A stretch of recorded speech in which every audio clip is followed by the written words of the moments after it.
Fatheads, you're tuning in to another episode of Sharing Our Pairings. This is Sharing Our Pairings, episode 111, Crowned Heads, TAA, and Rum. I'm your host, John the Cigar Surgeon. We are broadcast live around the world and picked up on the Armed Forces Radio Network. Of course, you can tune in at cigarfederation.com, youtube.com, and now Facebook Live. Thanks to all your questions. Sorry for all our Cigar Federation members. The chat is down, and it's always Ning's fault. That's right, it's always Ning's fault. If you work for Ning, fix your crap. Thank you very much. I am joined, as always, by my co-host, Tripp. Tripp, what's going on this lovely, when I say lovely, I look out the storm over my shoulder Wednesday night.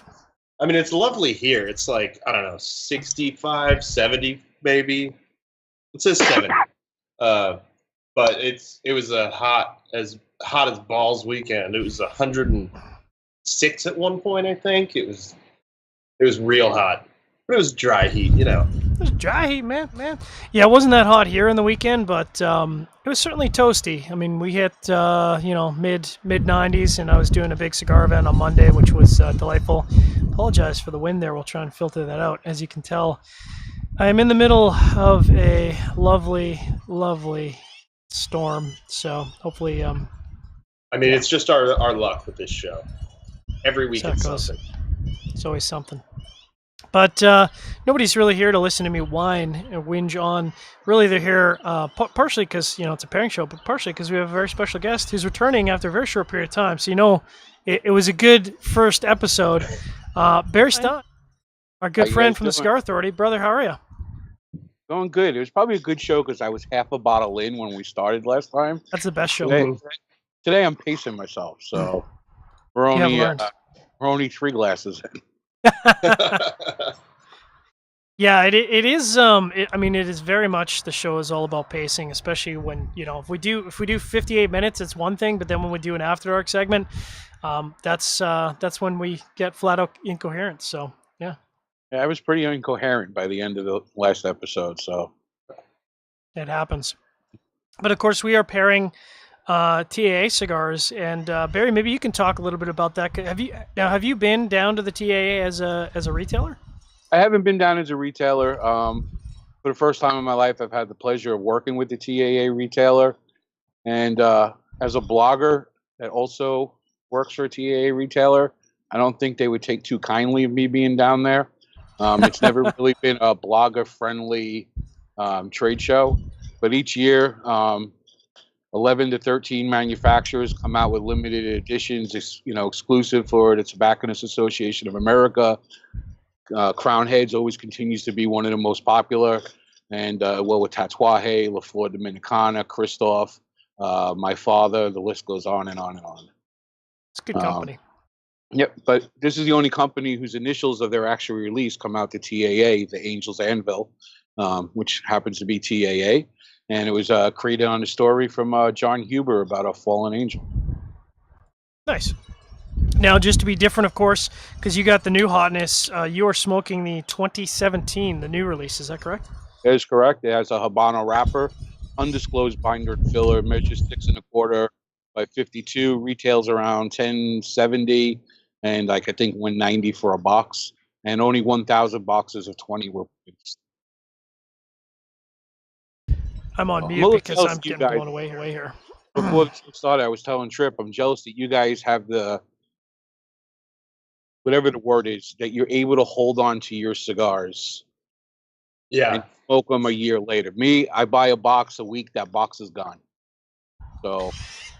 Well, I always say I don't have a smoking problem. I've got a collecting problem because I purchase cigars at like 10 times the rate that I smoke them. So. And I'll tell the audience because it made for a funny story. So I was sure that I had this Angel's Anvil, I should say, and it is because a good member of Cigar Federation, Stefan, hooked me up with this awesome package. And one of the package was a TAA. He's like, "Have you ever had a Crowned Head TAA?" I'm like, "No. Why would I have had a Crowned Heads TAA? Like, I can't go into a shop that's TAA certified. It's not like I can easily order it over the internet. No." So he hit me up with this huge package. So I knew I had it. And sure enough, I go through my box, my container of a million cigars I have to review still. I can't find it. I'm like, well, obviously I'm just missing it. So I go through it a second time. I go through it a third time. I go through it a fourth time. And the fourth time I went through it, I literally went one cigar at a time, flipping the band over to make sure I wasn't just going too fast. No. So at that point, I messaged the guys. I messaged Barry and I messaged Tripp, and I said, guys, I'm sorry. And then this is, of course, after Tripp had gone all the way downtown. Yeah, I had just gotten back from going downtown. I took like a 2.5-hour lunch because it was like, all right, I didn't have a chance to go over the weekend. I got to figure out how to get downtown, buy the cigar, and get back because I didn't have and I had just gotten home when I got that message. It was like, I mean, I'll smoke me either way, but still. Yeah. Well, I was feeling pretty bad about it. So I'm like, well, we're going to have to find some... Go ahead. Tell you guys, I'll smoke whatever you want. And that turned into a comedy in itself. Yeah. So of course, we're searching through, and we'll talk a little bit about some of that in the After Dark segment. We are going to have an After Dark segment tonight because we got a lot of cigar. And I said, well, we're going to have to find something else. Let me see what I have. Reach into my box. I kid you not. The first cigar I grabbed and flipped over was the Angel's Anvil TAA 2016. And I had to take a picture and send it to the guys because I'm like, I mean, it's literally the first cigar on the top of the pile. I've been through that pile 4 times, but that's the kind of week I've been having. It went to the place where missing socks go and then came back. Fortunately, I must have done penance with the leprechaun that stole it because he gave it back. So anyways, that's the story of how this show came about. Trippy, what are we smoking tonight? So both you and I are smoking. The shop that I went to actually also had the 2015, so I thought about going 2015. I figured since we can, we'll smoke the same thing. So this is the Angel's Anvil 2016. It's made by EP Carrillo. It has a Connecticut broadleaf wrapper, Nicaraguan binder and filler, and it is I would call it a Robusto Extra at 5.5 by 54. It's got that really nice soft box press to it as well. Yeah, just kind of barely box pressed. Like you can tell when you're looking at it, but if you were looking at it from far enough away, you wouldn't even know. Like I would guess that on the video, you can't even tell this is box pressed. It's a very soft box press. Yeah, it looks totally round, and it even kind of feels round. It's kind of a weird box press, but I like it. It's a nice kind of, just fits your mouth a little better. Do you guys prefer soft box press versus hard box press? Is there a preference for the two of you?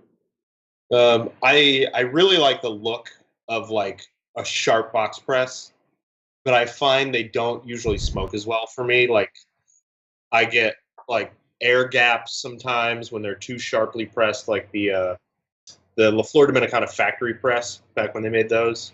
That's like a chocolate bar. It's like perfectly square.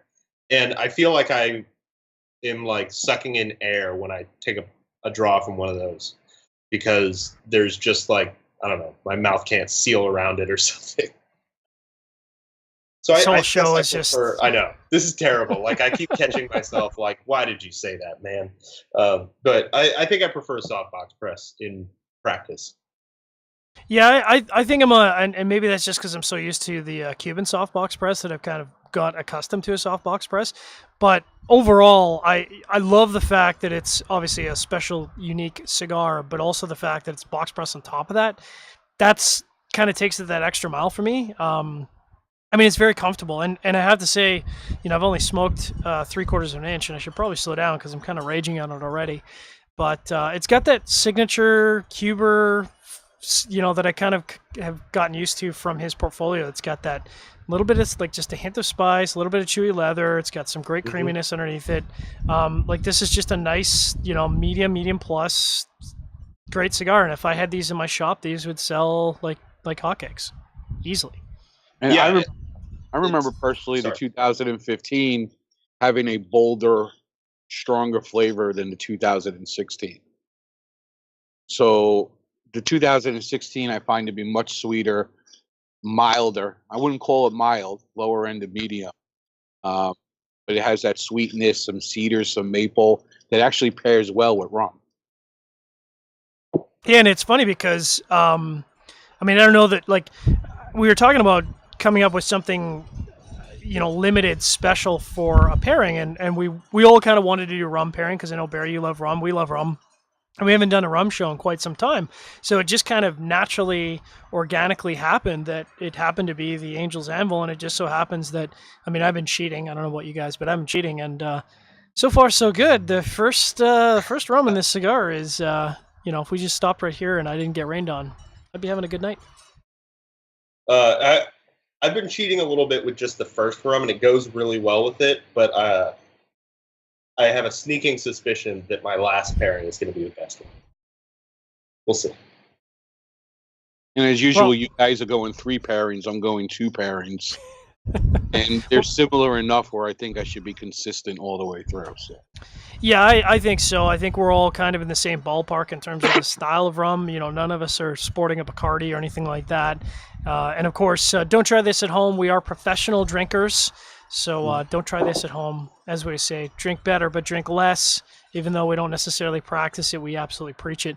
So I guess we should probably just get right into the first pairing here. We got about 4 minutes before our first break.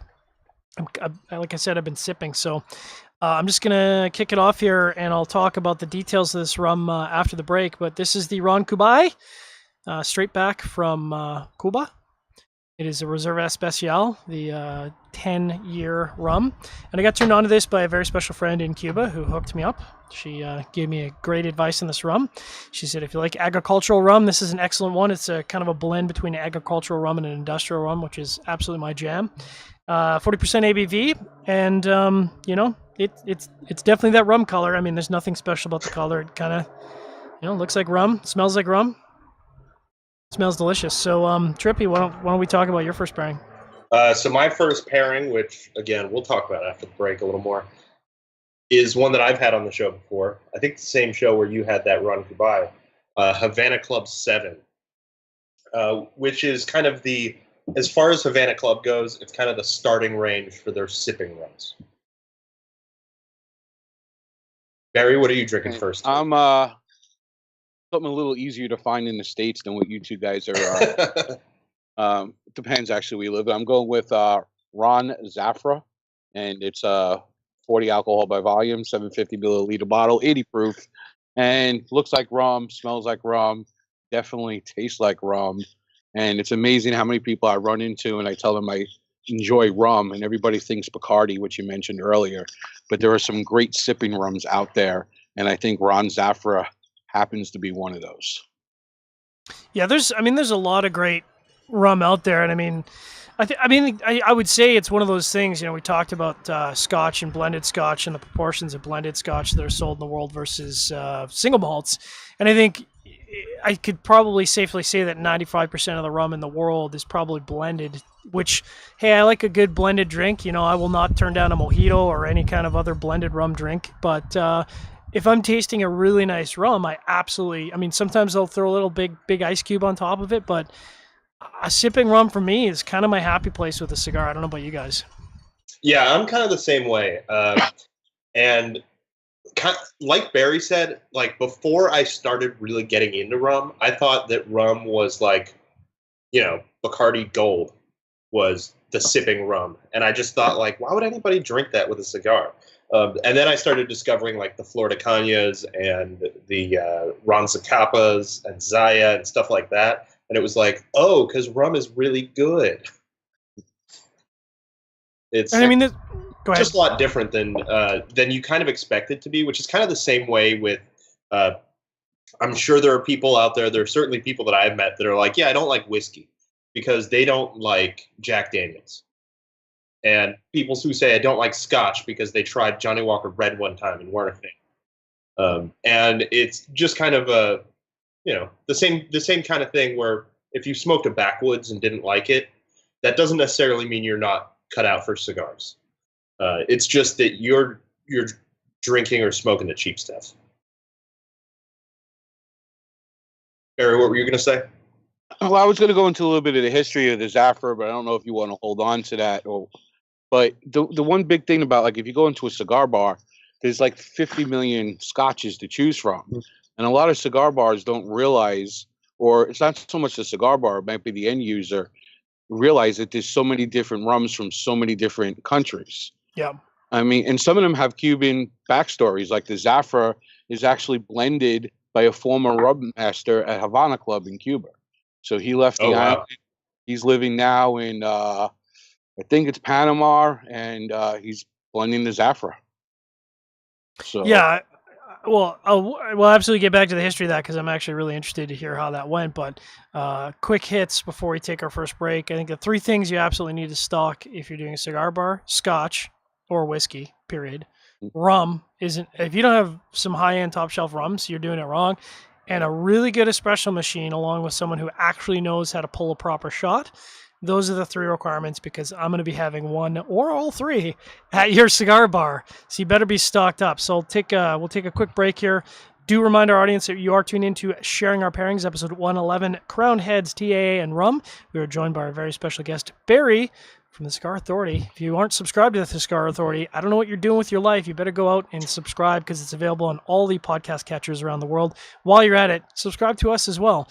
We are heard around the world and picked up on the Armed Forces Radio Network and, of course, broadcast live at cigarfederation.com and now Facebook Live. Stay tuned for a word from one of our sponsors.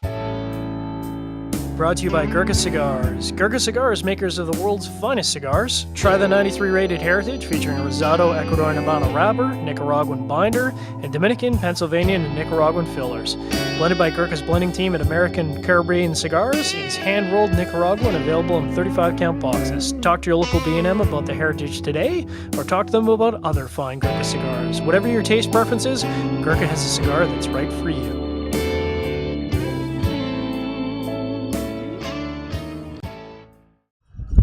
All right, and we're back. Before we get into the history of rum, or the rums that we're enjoying and imbibing on tonight, do we have any questions, comments, or feedback, Trippy? I want to give some love out to the Facebook audience. I know they kind of got shortchanged a little bit last week. A couple of our chat regulars have moved over to Facebook for the evening since our chat is down. Thanks, Ning. Jason Raybuck says, "Don't sip Sailor Jerry." I would advise against that. And It's Miller no good. Man says he just got monkey shoulder for the first time. It's not rum, but he wanted to let us know and he likes it. Monkey shoulders, tasty stuff. Yeah, that's some good stuff. All right, Barry, hit us up with some. It sounded like a really interesting backstory in that rum you're imbibing there. yeah, so the rum I'm drinking, it's aged 21 years, and it's matured in bourbon casks, and it's made in Panama at Las Cabras Distillery, and it's blended by master blender Francisco Don Pancho Fernandez, who worked for Havana Club in Cuba before making his way to Panama. And unlike most rums, which are made from sugarcane, this is actually made from molasses. So it has kind of more of a syrupy mouthfeel than I think some of the other rums on the market. Hmm. Interesting. I'll do a quick hit on mine, and we'll talk maybe after we introduce our spirits, talk a little bit about rum production. But this is Ron Cubay. Obviously, it's from Cuba. Ron Cubay was founded in 1964 in Santo Domingo Villa Clara. They're called the Taste of the Center because it's located right at the center of Cuba. They didn't start exporting the rum until 2010, so it was just an import product or internal product only, of course, because domestic consumption is always king, and you can always find really, really interesting stuff that's not exported from a bunch of different countries. Now, so Barry, you're just mentioning that rum is made from molasses. So really, there's 2 kinds of ways you can produce rum. You can produce it straight from sugarcane pressed juice, or from molasses. Molasses obviously takes a little bit more work because you have to create the molasses first. This is actually a combination of both. So they use both the sugarcane pressings and the rum made from molasses, and they vat it together for kind of an interesting combination of flavors. The sugarcane kind of gives it that very subtle, light, delicate, fruity note, and the molasses gives it that, like you're saying, the rich, syrupy, deep, spicy notes. This is, oh, right, and of course, by Cuban law, which makes sense, all rum in Cuba has to be made from Cuban sugarcane. Kind of makes sense. They're not going to import sugarcane because, first, the entire island is covered in sugarcane. Why would they? And it's 40% ABV, and who knows what the age is. They call it 10-year, but there's no rules regarding rum, so it's impossible to say. Trippy, what's the backstory on your tasty beverage? So mine doesn't have quite as interesting of a backstory. It's Havana Club. Made, of course, by the Cuban government, and it's 40% alcohol, aged 7 years. like I said before, this is kind of their starter sipping whiskey. They've got a couple nicer ones, but this is what they had at the shop that I stopped at in the airport on my way home from Nicaragua last time. And So that's what I got. I find the Havana Club to have a little bit more of a bite than Yeah. some of the refined sipping rums. So it's kind of like on a border. It's kind of too good to use for mixing, but it's kind of not upper echelon on a sipping rum. So it's kind of like, to me, it's one of those border rums. Yeah, it's exactly there, in my opinion. This is like it's a starter sipping rum. I mean, a bottle of this, I believe I paid like $16 for this or something, but that was in Mexico. I think if you were able to buy this in the U.S., I think it would probably clock in around $22. It wouldn't be very expensive. It's like $8.50 or something like that in Cuba. So yeah, that's usually the rum you kind of get to halfway through the night. After you've gone through your whatever. You bust out the Havana Club 7, and once you're 2 or 3 bottles in, you don't really care at that point. It's good, but it's nothing super fancy or anything like that. It's aged 7 years, which isn't that long. I would compare it to my next rum, which is Flor de Cana 7. It's kind of in the same range, where you're not gonna. It's not going to be like the stuff you break out when the special guests are over or anything, or that you break out with that really nice cigar you've been saving. But it's something good to drink every night. So yours has the Cuban price of roughly $10. John, the one you're drinking, do you know what the CUC or what it sells for up in Canada? The cookies, yeah. This isn't I did not buy this in Canada because it's actually tough to find. I bought this from my favorite shop, my favorite casa in Cuba, right next to the chicken place. For those who know, and I'm trying to think. It wasn't very much. It was a little bit more than sort of the typical rums. I think it was about 18 or 20. And we call them cookies because it's funny. CUC. I think it's about 18 or 20 cookies. So it's still quite reasonable, especially for what it is. I mean, I probably should have bought 2 bottles. And the bottle I'm drinking is a $47 bottle. So it's a little bit pricey. It's actually a couple of dollars more than Zacapa here in the U.S. So I think I can get Zacapa for like 44. So this is a few dollars. Well, you're getting a good deal on the Zacapa. Well, I don't know. Is that the Zacapa 23 that's about 44? There's the Zacapa 23, and then the next one up I've seen for like 90. Well, we're definitely getting ripped off on rums up here. Our Scotch pricing is quite reasonable because Alberta is sort of the center for Scotch importation for Canada. So our Scotch prices are actually, in some cases, more competitive than places in the States. But for rum, our prices are definitely reflective of our high taxes on alcohol because, sin tax. But I was just going to mention that, of course, with the age statement, the only downside to rums is they put these age statements on, and usually the age statement is reflective of the oldest rum that they've got in there. It's not reflective of the average age of the rum or even the youngest rum. So like with this rum Cubay, it's a 10-year, but it probably has a combination of 3, 5, 7, and 10 in there. And I suspect that the 3s and the 5s is probably the bulk of what makes up that rum. Interesting. I didn't know that. That's like Johnny Walker Blue on the Scotch end. Only a small percentage of it is aged the amount of years that they sell blue as, and the rest is just, not even close. So and I mean that's why bourbon in the States and Scotch in Scotland and whiskey in Ireland has very, very strict regulation on it has to be the youngest whiskey, and really the goal of that is to say, look, if you want to put older whiskey in there, you're certainly fine, but we don't want you misleading people by claiming it's an older product than what it actually is. Ideally, you'd have a listing of exactly what went in it, but most companies aren't really down with that, and certainly the Scotch whiskey industry is absolutely not down for that. So yeah, they I think we talked about it on this show last week or the week before with Compass Box. They got some serious heat when they tried to reveal exactly what was in their whiskeys on the bottle. They got 2 bagpipes down on that one. Yeah.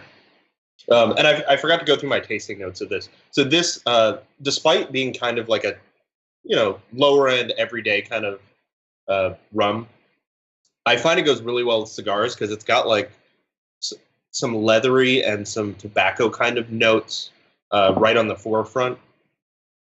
The problem that I have with it is that after I get like through half a glass, I feel like the sugar kind of builds up on my palate or something because it starts getting overly sweet. I'm getting less of those dry, leathery tobacco kind of notes, and I'm getting more like a brown sugar molasses kind of flavor, which just kind of starts overpowering. For me, on the rum Cubay, and part of the reason why I really liked it is because it is that great combination of what you get off industrial or molasses rum with that sort of rich syrupy flavor, but it's offset by wonderful like peaches and pears and just these really delicate notes. So it's not overbearingly sweet. There is a lot of complexity, and right from the hop, this is a great pairing. Like it's absolutely contrasting with the strength of the flavors in the cigar. But the nice thing about rum is that it's very tough to run. There's a mouthful for you, Barry. Run a rum over. It's very tough to run a rum over. I'm glad somebody else graduated from the Porky Pig School of Speech. Absolutely. One of my heroes. How's the flavor profile for your first rum? So the Zafra, it's very sweet and very fruity. And you do have some of that oak undertones, baseline from being in the bourbon casks. So the nose and the taste are very similar. You know, you got some orange, some cherry. It's also very reminiscent of sherry. So if you've ever had sherry, nice. The Zafra kind of complements the notes that you would get with sherry. And you got to be careful when you pair a cigar with rum, in my opinion. You got to find a cigar that kind of has a base of sweet notes. You know, be it a classic old school Maduro, something that was built on sweetness versus what the American market expects today of Maduro equals strong and bold. So you wouldn't want to smoke something like a La Flor Dominicana TAA with rum, because there'll just be a conflict of interest on your palate, and you won't be able to enjoy either one, in my opinion. So with the Angel's Anvil, which kind of has a sweet baseline, it complements the rum, and the rum complements the cigar. So once again, picking the right cigar for your pairing is so important. And that's my 2 cents. No, it's a good 2 cents. Yeah, I completely agree. I also agree. I'm gonna because seem to be timing this right up against our our ad spots, but I'm gonna quickly go through just introduce my rum, and we'll get into do like we did before and get into the history afterwards. I am going with a Zacapa because I blame Juan Cancel. He got me on the Zacapa. It's delicious. This is the 23 Sistema Solera. We'll get into that in a little bit, but this bad boy is from Guatemala. It's 40% ABV, which you're going to find pretty standard on most rums. You get some really high-end rums. They'll be bottled at 43 or 46, but most rums are going to be bottled at 40%. That's just how it goes. It contains a blend of rums and they actually state this on their website, aging from 6 years all the way up to 23 years. And it is pressed sugarcane juice. It doesn't use any industrial rum, no molasses, so it's entirely pressed sugarcane. And then they use the Solera method. And the last cask in the Solera method is Pedro Jimenez Sherry, which is right up my alley. So I'm super excited to have this again. And they age it at a very high altitude, which they say slows the aging process down. Over to you, Tripp. Oh, sorry. I thought you were going straight into the ad. So my next one is an old standby here at Sharing Our Pairings, Flor Cana 7.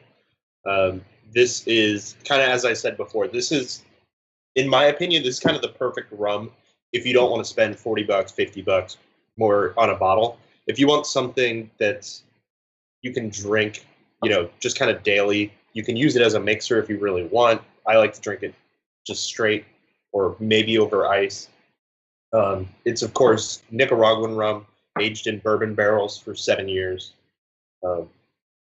And I just can't get enough of it. I always have a bottle on hand. I think it just goes really well with cigars, even full-bodied cigars. Like Barry was saying, it is very possible to run over a rum with a really full-bodied cigar, but I think that the bourbon aging of Flor Cana and Flor Cana has a little more strength and bite than I think most rums do. It's really closer to a whiskey than a rum, in my opinion.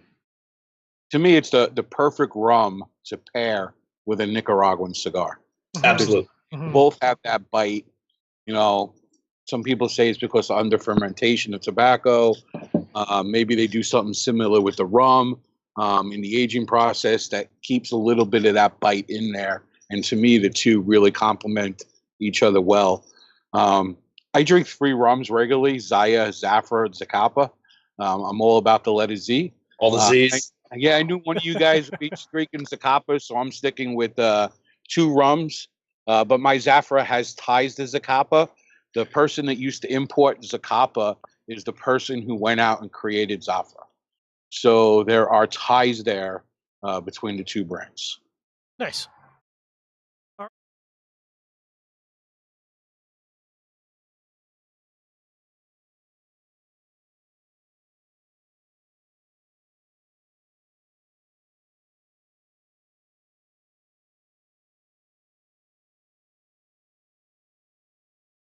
This show is sponsored by Cigar Oasis. Don't spend all your time worrying about your cigar wrappers cracking, splitting, or falling apart from humidity fluctuation issues. Set it and forget it by choosing Cigar Oasis, a professional solution which provides equal distribution of humidity with precise electronic controls. Monitor your cigars through the internet using the Smart Humidor Wi-Fi attachment. Why don't you spend all your time enjoying your cigars and relaxing, and let Cigar Oasis protect your cigars? Cigar Oasis has solutions for any humidor. Make sure you set it and forget it today.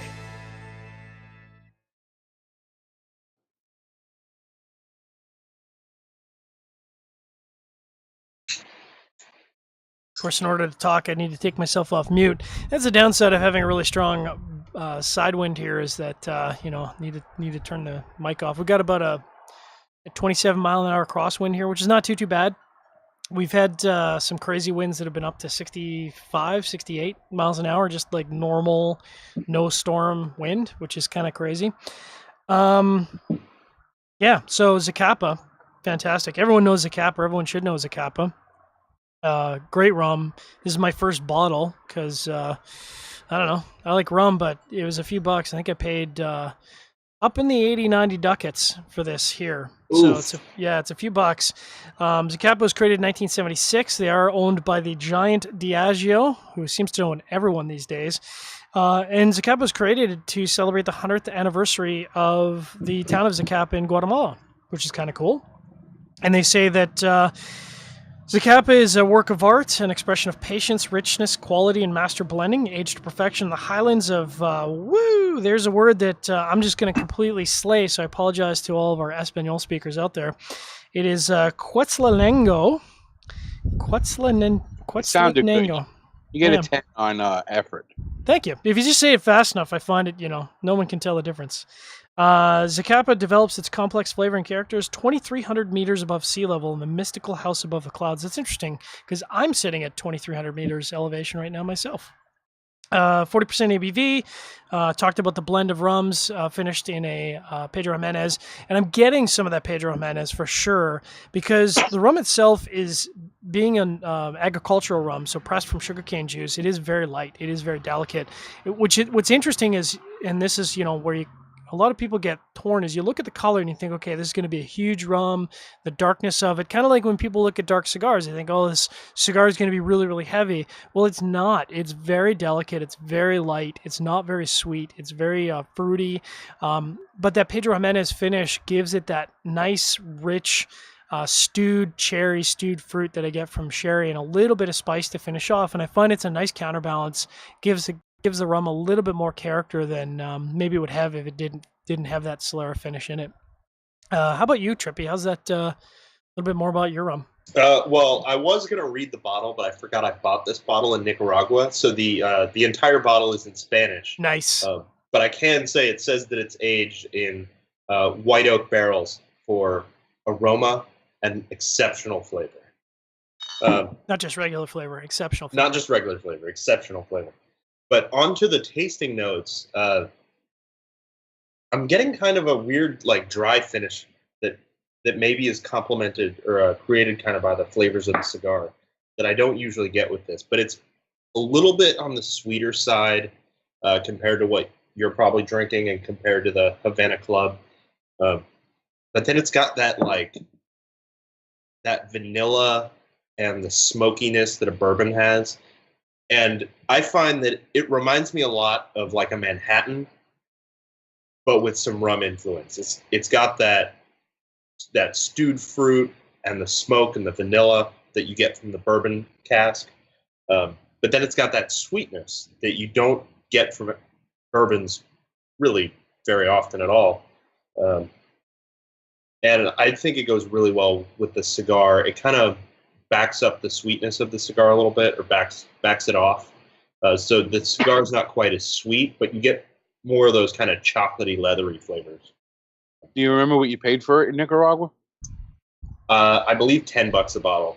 Yeah, It is cheap. Cheap versus the U.S. Yeah. Yeah, The US, so cheap. On 20, 21 in the U.S. Yeah, it's 22 where I am. Yeah, same. Same. What about you, Barry? I'm still drinking my Zafra. I'm going to save my second rum for your third rum. I went with the two. I didn't want to double up on the Zacapa. I feel our files are so similar; it would just be too repetitive. So I'm going to enjoy my Zafra.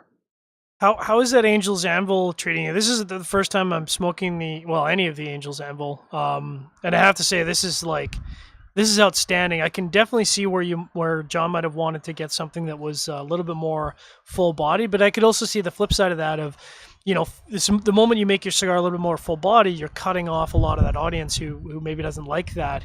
But I could definitely see this cigar having a little bit more chewy, leathery notes would be really interesting. And the one thing that bothered me about the 2016 is it's usually released close to the Las Calaveras. And the Las Calaveras is a medium plus lower side of full. So there wasn't enough separation in terms of the strength profile between the 16 and Las Calaveras. Kind of like that he lightened things up a little bit with Anvil. And once again, I wouldn't call it a mild cigar. It's probably solid medium. But there was enough contrast versus the Las Calaveras, which came out a few weeks later, and it's in retail shops now. So, yeah, I just picked up a couple of those yesterday. Now you've smoked this before, haven't you, Trippy? I have. It's really good. It's very good. Yeah. Makes me want to try the 2015 now. Well, if you really want the 2015, I can bring one to IPCPR for you. You know a guy? I know a guy. Well, we might just have to do that because I'd love to see what the sort of upscale or up-powered version of this is. I mean, I could see this doing very well, like you said, Barry. I think it's a solid medium with a great amount of complexity to it. I mean, this is one of those cigars where you tell a guy if you don't like this cigar, you just don't like cigars because the flavors are so approachable. There's nothing in this that's offensive. There's nothing that jacks your palate out at the end of the draw. Like it's a great cigar, and it's something I would probably smoke by the box if I had them. It's kind of similar to the La Carême. They're made in the same factory. They're both broadleaf. The La Carême has a little bit more, actually kind of a lot more Dominican kind of influence. Yeah. This one I like that you've got that. It's a really kind of different broadleaf. It's not as sweet as some broadleafs are. And then you've got kind of a more medium minus level of Nicaraguan fillers in there, where typically Nicaraguan filler is going to mean that it's strong. Obviously, that's not always true, but when John blends cigar, it usually is. It's like you mentioned the Connecticut broadleaf, Dominican. For me, Dominican Connecticut broadleaf cigars, the overall blend, stuff made in a Dominican factory, is far different than the Connecticut broadleafs that are produced in Nicaraguan factories. Oh, absolutely. There's more of that rough edge. There's more of that classic, definitive broadleaf note. And on the Dominican side, when they blend it, I feel like the wrapper isn't as potent. And I don't know if you guys agree with that, disagree with that. But if you look at the stuff that's coming out of, from Pete Johnson. Yeah, his broadleaf stuff is really hard. It's just dirty and chewy, and like you said, it's got that edge to it, and that's kind of. I mean, everyone's got their own taste preferences, but when I think broadleaf, I want that. I don't want that to be me too. Fermented away. I want that. If I wanted something creamy and smooth, then I'd probably get a Connecticut shade or maybe a really light Dominican Habano. But if when I'm thinking broadleaf, I want chewy, thick, spicy, big flavor broadleaf. And this is nice because it's kind of in the middle there. Don't you think, John? It's kind of like between that Dominican style and Nicaraguan style that Barry's talking about. But I could definitely see how, I could, like Barry, you're talking about the 2015. I could definitely see how you would take this cigar and how you could make this that. And it would probably, if you just took this straight same filler and slapped on just a rougher, tougher, more bad broadleaf on this, I could see that working still, for sure. In scientific terms, we call that a higher priming. Higher priming, that's right. Highfalutin priming.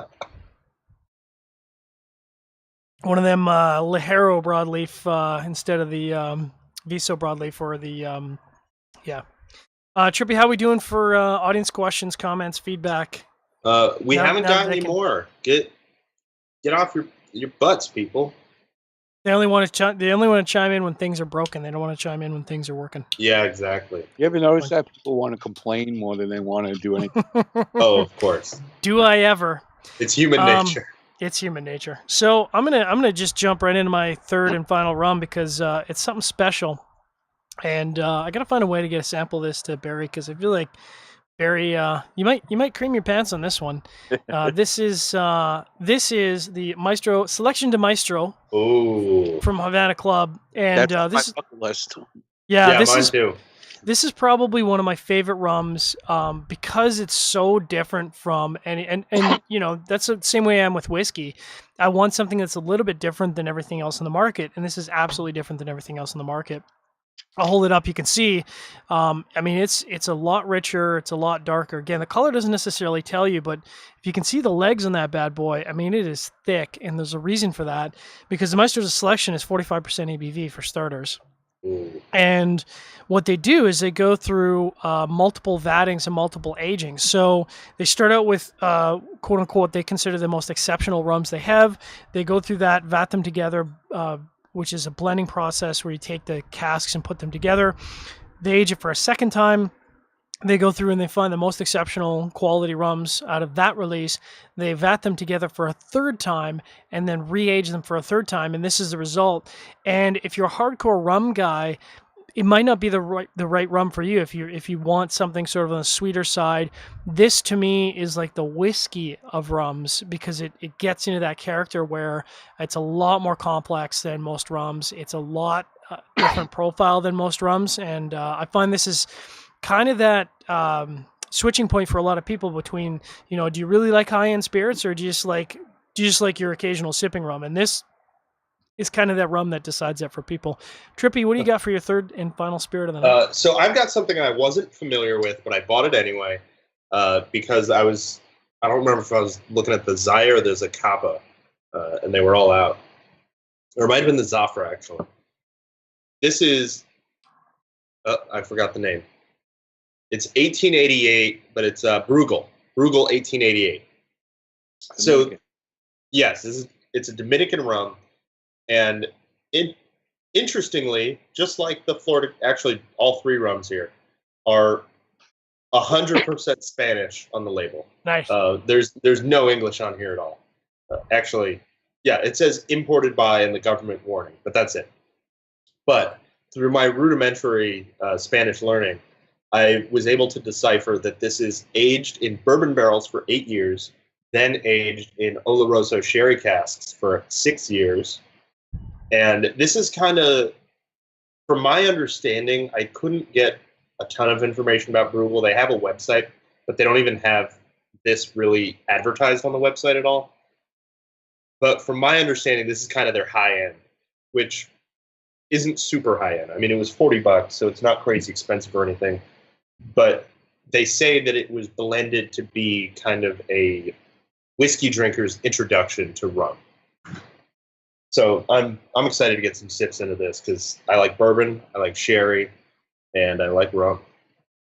So I'm all about coincidences, and I find it funny that you're drinking this rum that's 1888, and you and I both received gifts of this Ron Zafra Yes. from Villiger Cigars, Rene Castaneda. And Villiger has a cigar called the 1888.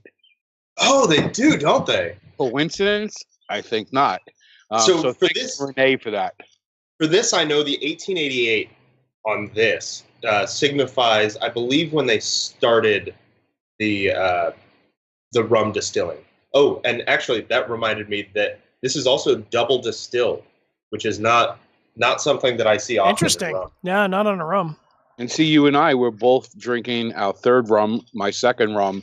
Mine happens to be double distilled as well. And Really? Zaya rum is a blend of 3 to 5 rums sourced from Trinidad and Tobago. It's double distilled from pure sugarcane, and it's copper pot stills that are used to distill it. The rums then get aged in whiskey and bourbon barrels for Wow. a minimum of 12 years.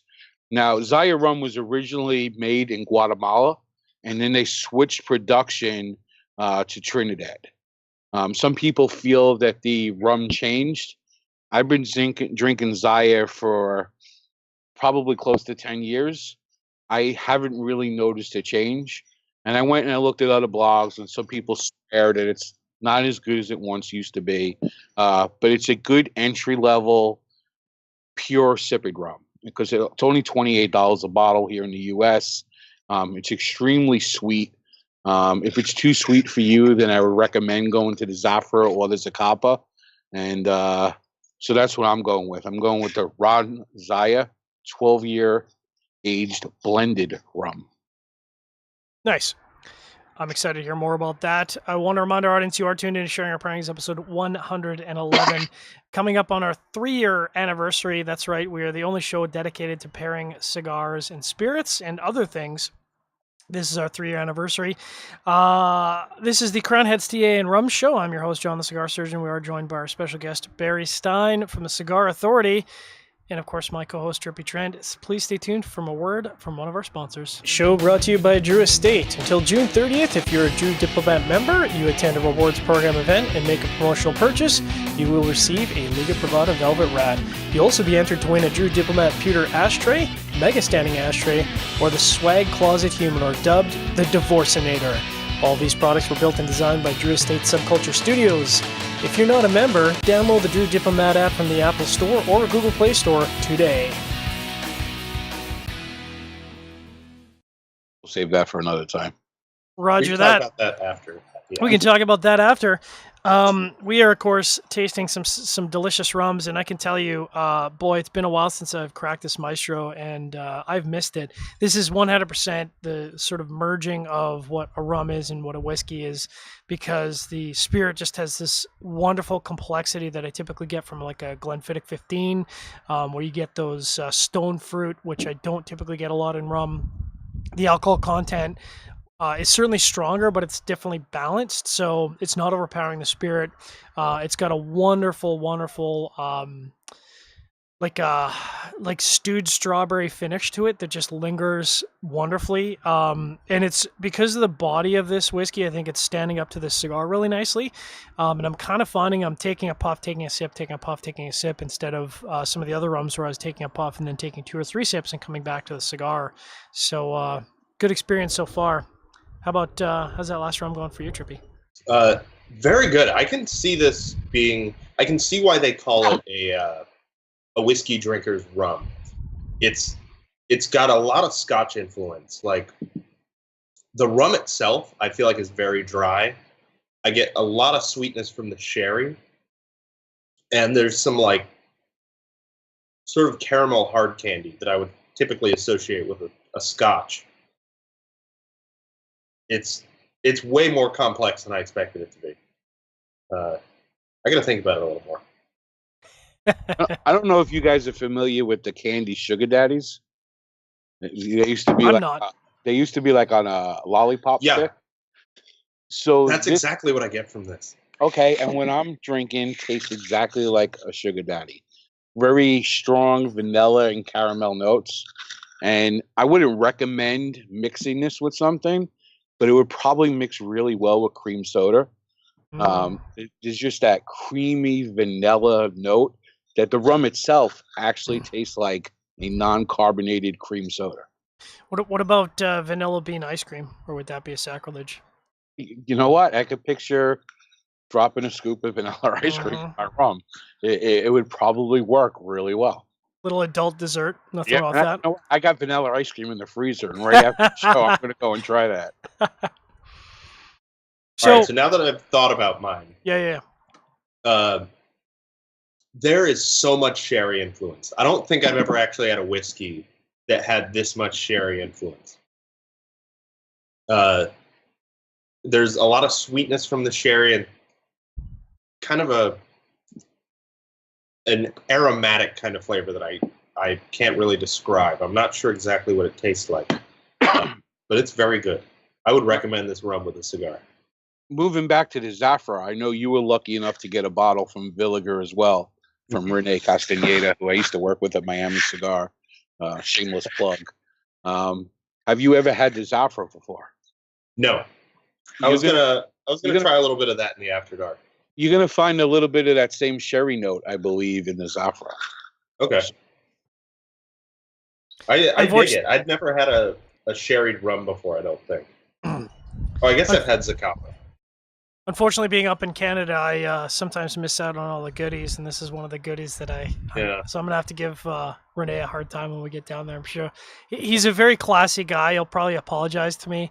It's like, that's exactly his style. He'll probably apologize, which is totally not required, but I could totally see him saying, "I'm sorry for that." So, out of curiosity, the rum that you're drinking, Surgeon John, whatever, what's the price point in Canada on it? Oof. I don't even think you can think about it. Yeah, I don't even think you can get it in Canada. If it was available in Canada, I suspect it'd probably be north of $100. Probably be in the 120 range. What's criminal about this is that it's 45 kook in Cuba, and I would pay 45 kook for this. Not only would I pay 45 kook, but the last time I picked up a bottle, I said the next time I go down, I'm gonna put 3 or 4 bottles in my bag, because at 45 kook, I would absolutely pay $100 for this rum. Like no question, it's that good. Which is strange, because at 45 kook, or cookies as you like to call it, it's not priced for the Cuban national. Not at all. They can't afford it. Not at all. So it's more or less for the tourist. Yeah. And like I said, even the tourists don't like. I typically don't go down there with a bunch of Canadians who are hardcore drinkers in general, and they're pretty split on this. There's a lot of people that don't like this. They prefer a Legendario versus this. I like the Legendario, but the Legendario is just, it's almost like it's, I don't know if you'll know the Legendario, but the Legendario is essentially like a rum liqueur. So it's like the other end of the spectrum, where it's crazy syrupy and thick and sweet, almost cloyingly sweet, which I can do one glass of it, and then I can't do a second glass because it's just too much. I'm going to piss off a lot of the listeners right now. I think Cuban cigars are totally overrated. We all agree on that. Yeah, but I don't know about the listeners. But outside of the Behiki, I'll buy into the hype of the Behiki. I find the Behiki to be extremely complex. But if the embargo is ever lifted here in the States, the thing I'm looking forward to is the rums.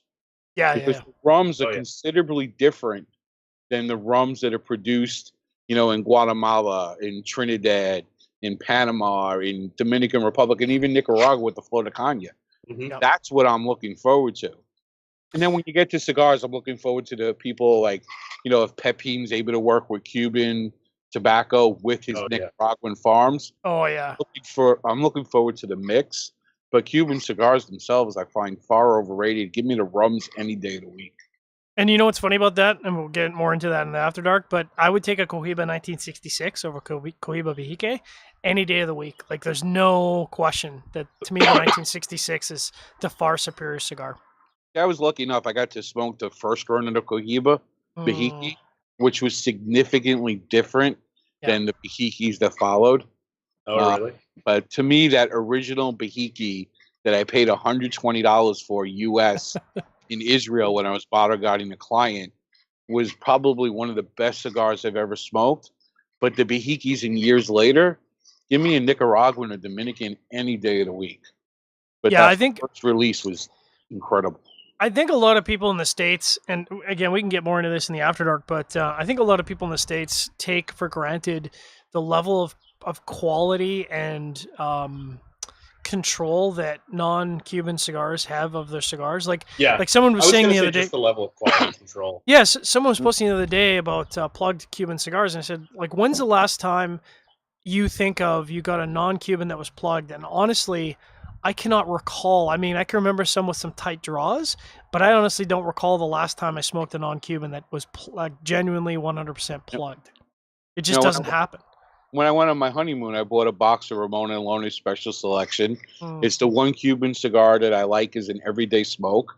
Great cigar. 25 in a box? Yep. I don't even remember, but yep. I'd say almost half. I couldn't even get past the first quarter inch without running a draw poker through it. And then if you don't run that perfectly straight, you wind up destroying the cigar. Yeah. And such a great cigar. It's not worth the headache. It's totally not worth the headache. All right, before we wrap up our AFRN segment here, running back through the rums for tonight, the Ron Cubay for me, that's a great everyday pairing. I'd probably rate this an 87, 88. This cigar is phenomenal. So, to me, this is a cigar that probably borderlines on box split. But if it was me, I would buy these as a box all day long. As in terms of pairing, I would rate that first pairing around a solid 88, 89. It's a good everyday pairing. Trippy? Actually, before I talk about my first pairing, we do have a listener question that I think is very pertinent. Millerman says, the only good rum I own is Zacapa 23, but I need more Flor de Cana. Which year is the best? For 18. me, the 12 is where you get the best dollar to value, but the 18 tastes the best, in my opinion. I've had the 25. It's just so expensive that I can't see actually buying a bottle of it. No, it's compared to how good the 18 already is. You got to fly through Nicaragua, and you got to get the 2-for-1 specials. That's when you get the 2 bottles of 12. You grind them down, and you get the 2 bottles of 12 for 35 or 40 American. Every day, all day. Me and Eddie Ortega barrel through both of those bottles. I'm going to bring one of them home, but we never happens. Nope. I agree with you. When you get to you buy them on the way home. When you get to 25, it's so overpriced, like Johnny Walker Blue. Yeah. When they made the Johnny Walker Green, and I think they're starting to make it again, the green was far better than the blue. Same thing with the Flor de Cana. That's just not worth it. Like you said, the 12, that's the home run. Yeah, I think when you get over $50 for a bottle, you always have to think about the value to flavor kind of ratio, and you want to find the meat there. I mean, there are bottles of spirit that I would pay $150 for every day. Yeah. The Octomore John, I mean, that's great for $150. But for me, Flor de Cana 25 is not something I'd pay that much for. Not when you can have 3 bottles of Flor de Cana 18. Exactly. As long as we're doing ratings, I'm going to go with Zafra and the Angel's Anvil. And if you go to cigarauthority.com, shameless plug, you notice I tend to rate things a little high. But the Zafra and the Angel's Anvil, I would give a 94 rating because the two of them worked well to complement each other. Neither one overpowered the other, and it was just a perfect balance. For me, I was just going to quickly say, for me, for this Zacapa, I don't think Zacapa pairs badly with any cigar. I don't think that's possible. To me, you pair a Zacapa with anything from Nicaragua, and you're looking at a mid-90s pairing level, easily 93 to 95, no-brainer. And it's certainly no different here. This is easily one of the most excellent pairings I've ever had, and I would go back to this all day long. So I forgot to give a score for my Havana Club. I would give that a 90. It's Havana Club, even the 3-year, which is their mixing one. Yeah. Even that over ice goes so well with the cigar. Just the flavors that are in Cuban rum go so well. So I'd give that one a 90. The Flor de Cana I would give a 92. Because the Nicaraguan fillers in here, like you were saying, Barry, the flavors in Flor de Cana pair so well with Nicaraguan cigars. It's unbelievable. And the Zaya and the Angel's Anvil, I'd probably give an 86. The Zaya's a little too sweet for this cigar. Yeah. If you like a sweet tip cigar, like the cigar from Indian Head or even a flavored cigar like the Upsetters, it would probably pair really well. But the sweetness of the Zaya is far too dominant, and it masks what's going on in the Angel's Anvil that almost makes the Angel's Anvil bitter, and it's far from a bitter cigar. But the two together just don't work well together. And you mentioned mixing rums. A lot of people do rum and coke. When I first time I went to the DR, I went with La Aurora, and the owner of the factory, Guillermo Leone, he used to drink Bron Barcelo and Sprite. That's a phenomenal pairing. So Interesting. The next time you're going to mix rum with coke, mix it with Sprite. And he called it El Gato Grande, which is the big cat. Leone means cat. And he's a tall guy, so they used to call it El Gato Grande. But try Sprite and a mixing rum; it'll blow your mind. Well, so when I was in Nicaragua in January, our guest next week is going to be Skip Martin. I was out with Skip Martin, and we were lucky enough. Yeah. What? Isn't Skip tomorrow night? Loves his. Oh, tomorrow night. Yeah, sorry. So we were lucky enough that Skip wanted to get a bottle of Florida Cana 25, and they served it with Coke. They didn't pour it or anything. No. But they brought out a bottle of Coke and some ice, and they were like, "Here you go." Slap that Coke out of your hand. No, don't do that. I will stand up and knock my chair over. Nicaragua, which is That's crazy. disrespectful to that spirit. You want to see Surgeon get mad? You start doing that with spirits. That angry hockey fight Canadian is going to come out of me, and the waiter's going to find his tux over his head. I almost fought a guy I was on a cruise ship a couple of years ago with my wife, and I ordered an Ardbeg. And I don't know where this guy got the idea that I wanted Ardbeg and soda. He served me a glass, like a pint glass of Ardbeg with soda water. I was like, no, dude, bring that back and just pour it in a glass and give it to me. I'm gonna wrap up our Armed Forces Radio Network segment here and get into our After Dark segment because we're just rolling right in. So I want to thank all of our Armed Forces Radio Network listeners that are out there. Of course, we're coming up on the great day, Freedom Day, July the 4th. Before we do that, we're getting into Canada Day, July 1st, which is the 150th anniversary of Canada. I know we're very young, but it is the 150th anniversary of the founding of Canada this Saturday. Happy Canada Day to all the Canadians out there.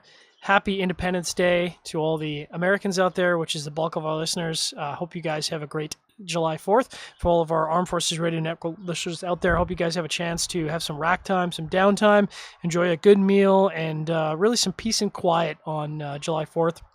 Thanks very much for everyone who's tuned in to our live broadcast. We'll be back with our After Dark in just a moment here. And as we say in Sharing Our Pairings, we want you to drink better, but drink less, which is not at all what we're doing tonight. Cheers.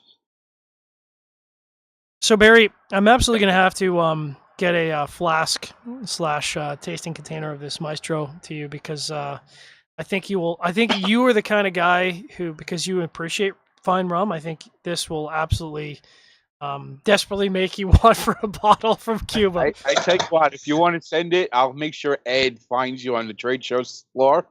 Ed's the buyer for Two Guys Cigars. Okay. Shameless plug. When you can't find it at Cigar Federation, take a look at twoguyscigars.com. But always go to Cigar Federation first, which supports you guys. But I'm going to make sure he finds you for a flask of that. And I'm going to send some of the Wiggly Bridge that we drank on the last time. I'm sending 2 bottles to Tripp. Tripp can bring it to IPCPR to give to you. So thank you very much. That's going to go out on Monday. Speaking of the Seleccion de Maestro, my wife was in Mexico a couple weeks ago, and I had her go everywhere searching for it. I was like, give me a bottle of that. If you go by anywhere that sells alcohol, look for it. In the duty-free shop, couldn't find it. I wasn't too surprised, but it was like on the off chance that she could find it, I wanted it. But like you said, Barry, I mean, so many things within Cuba are priced way outside the realm of what the average Cuban can afford. And I mean, even at $45, 45 kooks, there's a lot of tourists who won't pay 45 kook for a bottle of rum. For me, this is worth that and more. Like, again, I would easily pay double that. The fact that it's $45, I mean, before the price goes up, the next time I go down, which is hopefully for the Havana Festival, or Partagas Festival, in November, I'm almost certainly going to be bringing back, my fair share. Are you going to go to the Havana Festival too? I don't know, because the problem with that is that the Puro Sabor is in January, and I've been invited a few times now, and then the last 2 times I was invited personally to go down for the Puro Sabor, and I was going to go down last year, but we had our annual general meeting for my employer in January, and I said to Jeff, my CEO, I said, Jeff, if we don't go down to the Puro Sabor and I get invited personally again, I feel like that's the point where people are going to start taking that as a personal affront, like when you get invited the third time to something like that, you kind of have to go. Not that I don't want to go. So I think going down to the Puro Sabor in January, I don't think I can make the Habanos Festival fly in February, unfortunately. Yeah, because Dave will be at Habanos Festival. He's tight with Nelson Alfonso, who does that at Byron and Bandolero. Mm-hmm. So he goes down there, and granted, travel's going to be a little difficult to Cuba from the U.S. Yeah. Because Trump rolled back some of the Obama advances on Cuba. But he'll probably be down there again, and I know he would like to run into you. So yeah, I mean, for his paths at IPCPR. Yeah, we both know some very influential people down there that hook us up with some really nice and tasty stuff. So I'd love to feed the fat guys, as it were, and go for some chicken and some really nice cigars. He would definitely like to be fed, that's for sure. Almost as much as me. Now, does he eat? Is he a big fan of grilled octopus? I don't. Would he eat grilled octopus? No, because they have and I think he stays clear of the octopus. And that's a very Italian thing, octopus. So is it? Mm-hmm. That's funny. Oh yeah. I'm my boss is a little bit. He's not a foodie. He's a little bit food adverse. So I've taken him through the delicacies of Nicaragua, and I've taken him through the delicacies of Cuba, and he's gonna go down with me to the Pargas Festival in November. And he said, you better get ready because, we're gonna be eating some funky stuff. I'll see if I can get him up to the baby eel for lunch, but I think he'll probably throw in the towel at the baby eel. So that's the thing I'm looking for. I lived in Miami for 3 years. There's the Cuban take the Miami take of Cuban food. I'd be curious to see how much different it is in Cuba itself. It's very different. Now, one of the things Miami has fantastic food, and I've been to Miami, beautiful city. Been a couple times now, actually. Beautiful city, great food, lovely women. Not that I was looking to my fiance sitting in the next room. I was totally looking. I'm married, totally looking. I think my was looking too, but that's beside the point. So I think Miami can do food-wise, culinary-wise. I think they can do everything that Cuba can do. They definitely got the Cuban coffee down pat. Like the Cuban coffee in Miami is absolutely bang on. Sadly, the one thing, and I've traveled all over the world, the one thing that I cannot get that only Cuba seems to be able to do properly, when you have just completely lost my train of thought. Mojito. When you have a mojito in Cuba, it's different. It will ruin you for mojitos forever. Forever. Now, my Cuban coffee is spot on. That's one thing I took back from Miami. There's manufacturers who roll through New Hampshire that Two Guys Cigars might not carry, but they'll still stop by because I'm jonesing for Cuban coffee, and they'll have me make, the pilon with the whipped sugar. Yeah. And that's the one thing I took back to New Hampshire with me was the Cuban coffee. I've been working on my technique. Ellis actually. I can give you pointers. I can give anybody pointers. I got it down pat. I could get a job in Versailles making coffee. And Versailles is like the ultimate Cuban restaurant in Miami. The reason it was explained to me by someone in Cuba is that there is a varietal of mint that is grown on the island that is not anywhere else in the world, and so it's not a spearmint, it's not a peppermint, it's a particular kind of mint that they use in their mojitos that you can't get anywhere else. So it adds this special layer of complexity. And like I've been to Miami, very good mojitos, but just not the same. I've heard that. Something. Yeah, I've definitely heard that. So let's backtrack. And excuse me for taking over your show. So we went through the panic mode of not having the Angel's Anvil. You couldn't find it. You're going crazy looking for it. And I go, worked up. Whatever you guys want to smoke, we'll smoke. And that led into a comedy of errors. Yeah. Dude, that's every week for us. Yep. You suggested Black Label Trading Company, non-existent in New Hampshire. You suggested La Polina. I can't think of anybody in New Hampshire who carries it anymore. Love It's La wound up Polina. at $5 bins, and Oh. I think part of that has to do with the lack of reps. I mean, in New Hampshire, the selling period in New Hampshire is April till September, and Oh yeah, that makes a lot of sense. if you get lucky with an Indian summer, it goes to October. You So- guys have the exact same summer that we do. Yep. So it's hard to have a rep up here because from October, if you're lucky to get that Indian summer, from October till the end of March, stores are selling through their inventory to make room to bring stuff on from April to September or October. Yeah. So it led me to ask you the question, how different is the boutique market in different parts of the country? And if you look at, like up here, like, we carry Warp Cigars. Warp Cigars is huge in the southeast. Yeah. Black Label Trading Company is huge in the Midwest. They're In based in Texas. Yeah. And I don't know how it is in Canada. And Tripp, you're in Oregon, right? Yeah. And I don't know how it is in Oregon, but it seems like some of these boutique manufacturers are only big in certain pockets. And I'll be curious to what happens with the FDA. How many of these companies go out of business? Yeah, I mean, where I am, the boutiques are slowly making their way in. So I have a shop that's about, I don't know, they're about 3.5 miles away. It's the closest shop to me by an order of magnitude. I have to drive 20 minutes to get to any other shop.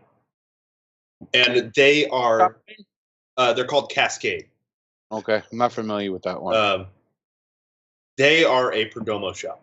That's like 20% of their inventory probably is Perdomo. Yeah, and then hard to go wrong with Perdomo. Two guys huge with Perdomo as well. And like, I think within the last 4 months or so, I think in February, might have been February or March, they started carrying Crowned Heads. They've got a couple facings of Tatuaje. Wow. They used to only have a little bit of My Father, but they're starting to ramp that up. It's not a boutique-y market out here. It's weird. I don't consider Tatuaje boutique-y anymore. Not anymore.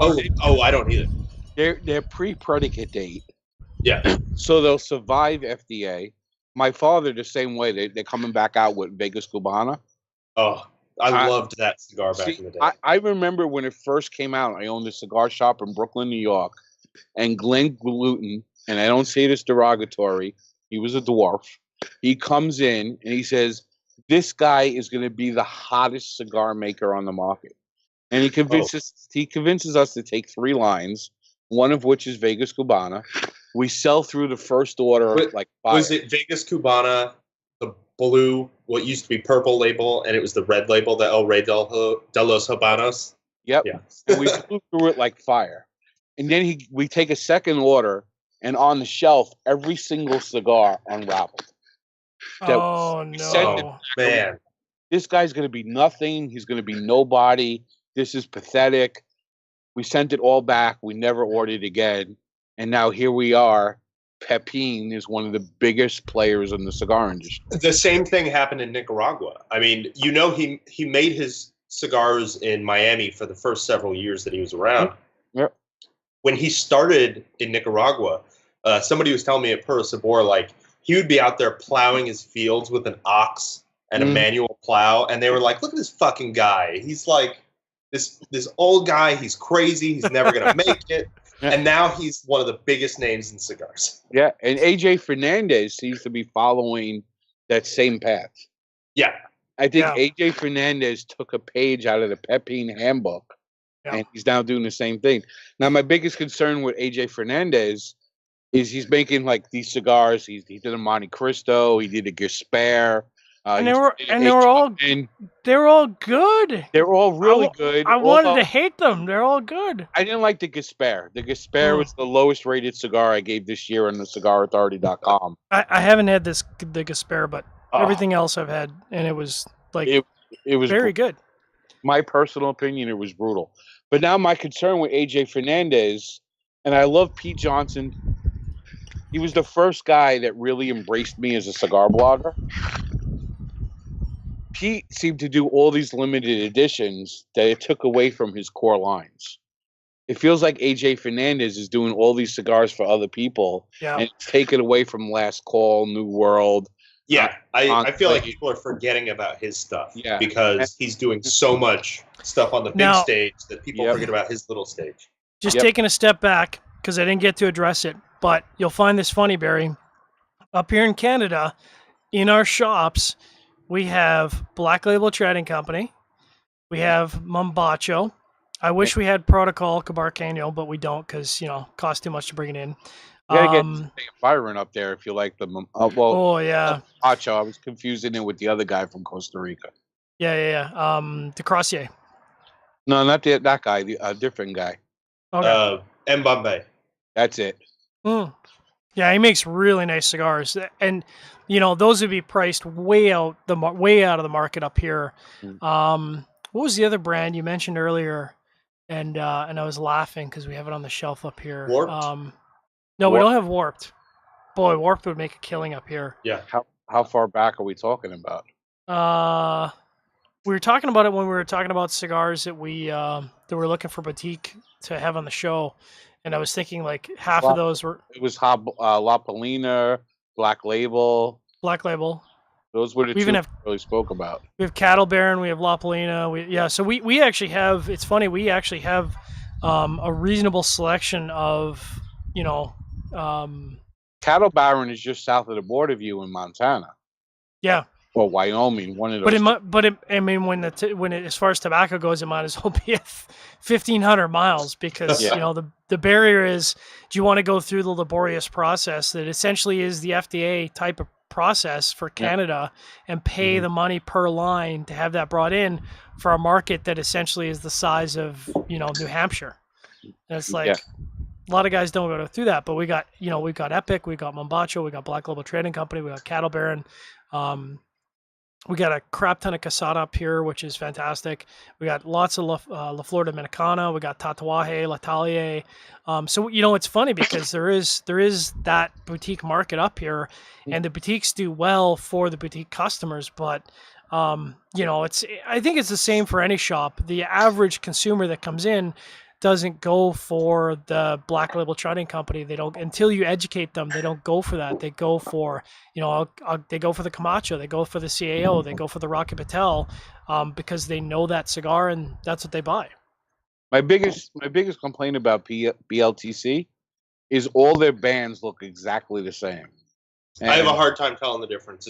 Back in the day. What I know is I like the ones with the black label. I don't like the ones with the white label. Okay. They have different foot bands, but I never remember which is which. See, and Black Label's Trading Company, I keep thinking Black Label Society, Zach Wild. They sent me a cigar that was phenomenal, but I can't remember what the secondary band was. So I don't know what cigar it is to order. I bet it was the Last Rites. Yeah, the Last Rites is phenomenal. It might have been that, but they sent me like 5 different cigars, and I can't remember which one it is. And to be fair, that's only really a problem with their original, I'm not sure how many. The core releases, Yeah, their core 6 lines or so.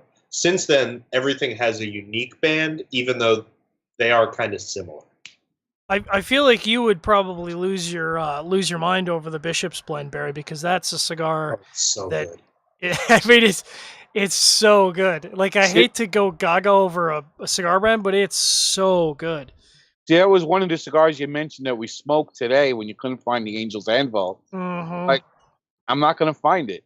It's so good. Two guys don't have it. Our competitors don't have it. It just doesn't exist here in New Hampshire. There's a pretty good chance that cigar is going to make it into your care package, only because I want to infect you with that cigar, because I feel like knowing your palate now, that cigar is so in your wheelhouse. You're going to love it. Yeah. Mm-hmm. And that's a great cigar. We're spoken like the Angel's Anvil, and you mentioned La Flor Dominicana. Mm-hmm. The Tatuaje is not going to come out till, what was it, August, September, October? Yeah. It was 3 months? I think it was August. Okay, and they're releasing it in California this week because California's cigar tax is going up. That's crazy, man. That's a crazy market. And I don't even know if I agree with it. I work for a retailer from this point. I don't even know if I agree with that mindset because you're now giving these cigar shops a 3-month advantage on TAA accounts across the country. Yeah, So, and ordering online is pretty normal now. yeah, I mean, it's not like nobody's going to order it online. People are going to order online and then not go to their local TAA shop. but the LFD TAA, and it's a hard box press, and it doesn't have that construction issue. And I get what you were saying with the factory press. It feels a little loose. The best TAA to this day, June 28th, has been the TAA La Flor Dominicana, hands down. I don't think I've ever had one. So John Cuba, I love this. This is probably number 2. Probably a distant number 2, but the best TAA to date has been La Flor Dominicana. It's one of my favorite cigars to come out this year. I was just happy to get my hands on the Lennox and what was I forgot the name of it. What was the super fancy La Flor Dominicana that got number 1? Andalusian Bull. So one of my shop owners, I bribed him. I hit him up with some boutique cigars, and he hit me up with the Andalusian Bull, and so that's got a special resting place in my humidor. I'm gonna enjoy the hell out of that because I'm sure I'm never gonna see it again. I mean LFD. They make great cigars. We get Andalusian Bull at Two Guys, and people sign up to be notified when it's back in stock. We'll get 20 boxes, and it's gone. In 30 those 20 boxes are gone. It's the curse of the cigar aficionado. Number 1. Yeah. And every time, nobody who's ever gotten that award can keep up with the production. That's one thing that I think personally hurt Rafael Nadal from Aging Room. And I love Rafael, down-to-earth guy, nice guy. He's living the Cuban American dream, but he just was never able to keep up with the demand that followed getting that. It was number 2 that year. But it was the number 1 cigar in the American market, and he just was never able to keep up with that demand.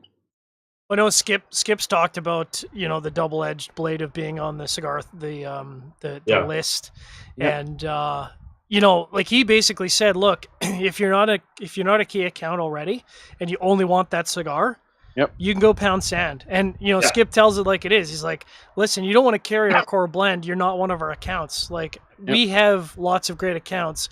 They sell a lot of our product. We're going to be caring about those core accounts that have been with us for years and years and years and sell all of our range. We don't need your business. Like Skip doesn't need to go out and find those accounts. Like, that's not something they need. I mean, he's kind of a unique case because he's oversold 100% of the time. He's always back ordered on every single product. 100% drives us crazy. And if you want to become an account, it's like you have to bring something to the table because everything he can make is already sold. So he's got to make room for you if you're going to become an account. Logan, going back to like the Tatuaje with limited editions and all these different and now AJ Fernandez with the limited edition.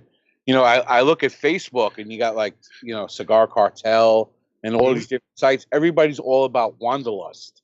Yeah. Because you can't get it in the States. I don't know if you can get it in Canada, but everybody wants Wanderlust. It's only in Germany. It's only in Germany. And I think Cro-Magnon, the Neanderthal, is a better cigar than Wanderlust. Oh, absolutely. Yeah. I absolutely agree with that. I've smoked 4 Wanderlusts now, and I think the Neanderthal is just a better cigar. It's different from the Wanderlust. Totally agree, and I think it's back being a 50 count. Is it 50 or 100 count box? I think it's a 50 count. It's 50. I think it's 50 count, yeah. If it was a 20 count boxes every day, all the time. Dude, get on that SGP 15 count box.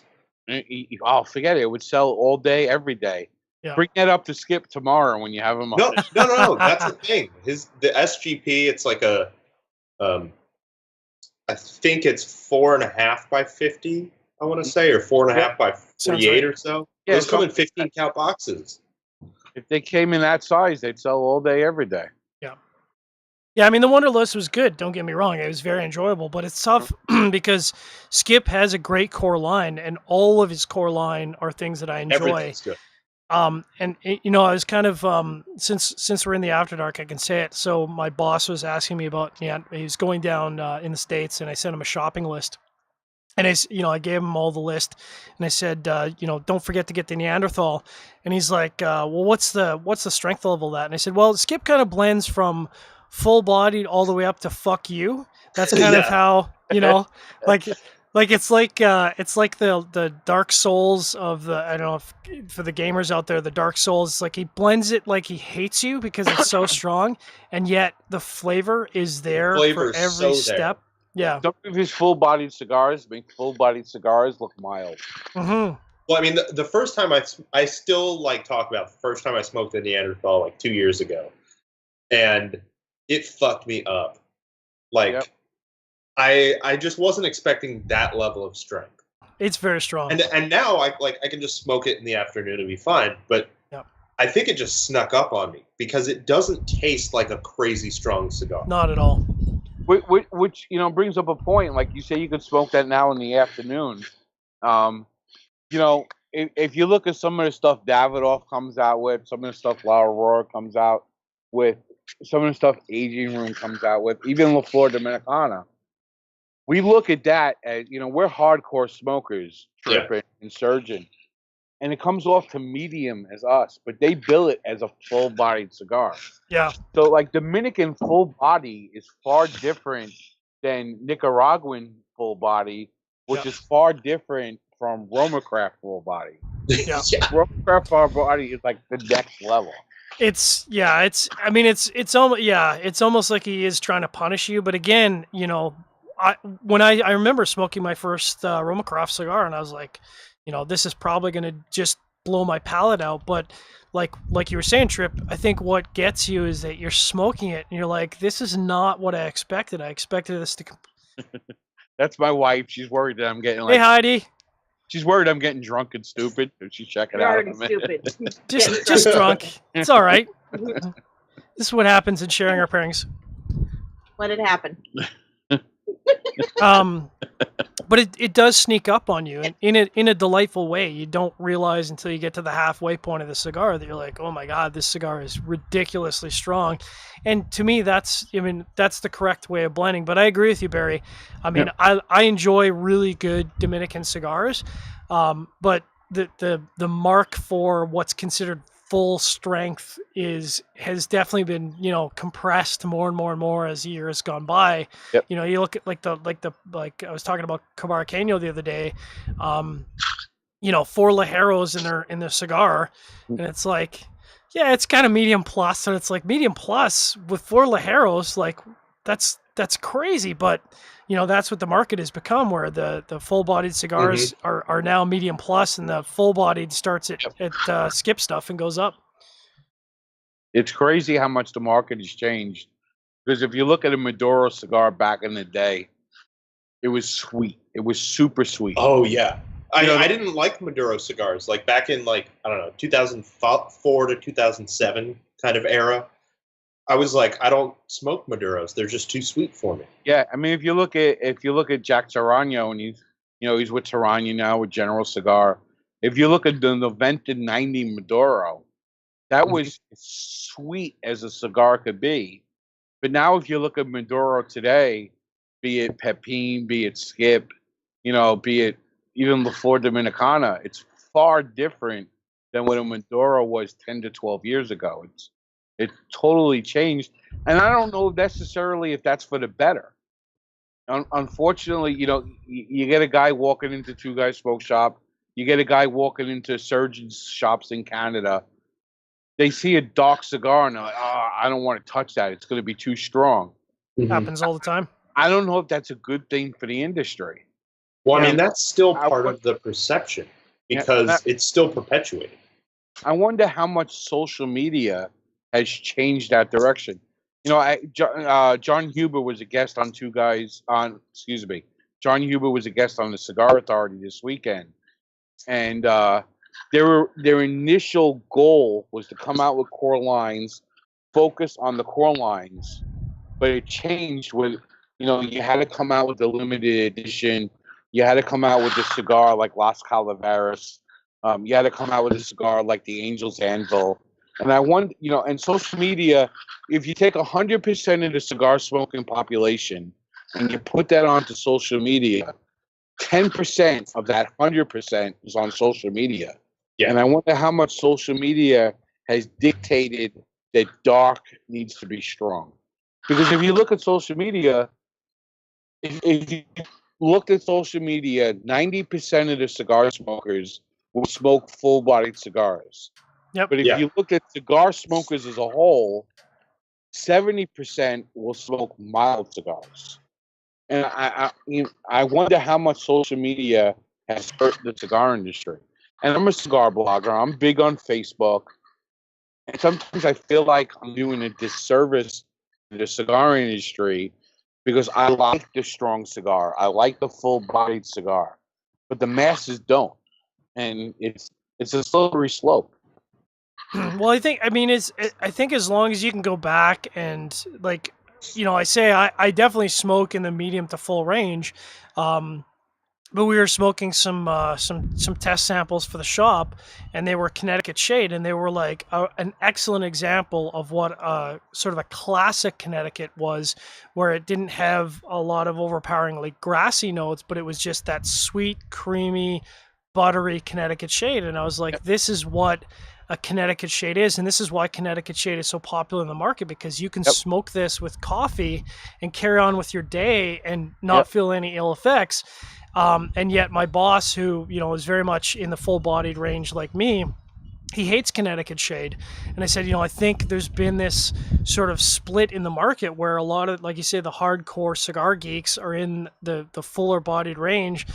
I think it's good to go back and appreciate that light to medium range, because there's there's a huge amount of the market, more than 50% of the market is in that level. And there's a lot of really, really, really good cigars in that spectrum.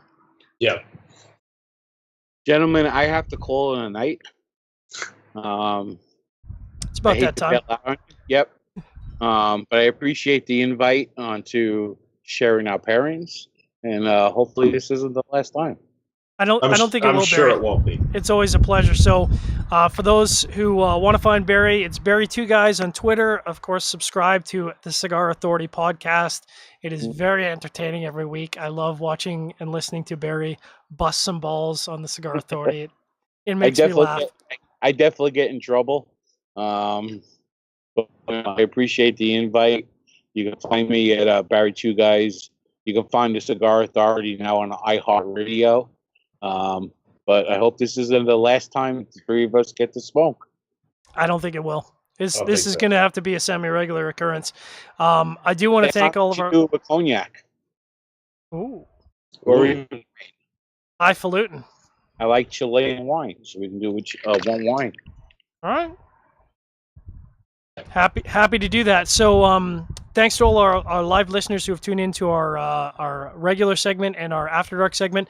We'll be back tomorrow night with Skip Martin of Romacraft Tobacco. That should be a very entertaining show. Make sure you bring up Trump. I don't know if we have enough time to do that. We don't have enough time for that. We'll get in too much trouble doing that. But make sure to tune in at a regular time of 8 p.m. Eastern tomorrow night. It'll be Tripp and I and Skip Martin. It'll be a great show. Hope everyone has a great weekend, a great July 4th celebration. And as always say on Share Pairings, we want you to drink better, but drink less.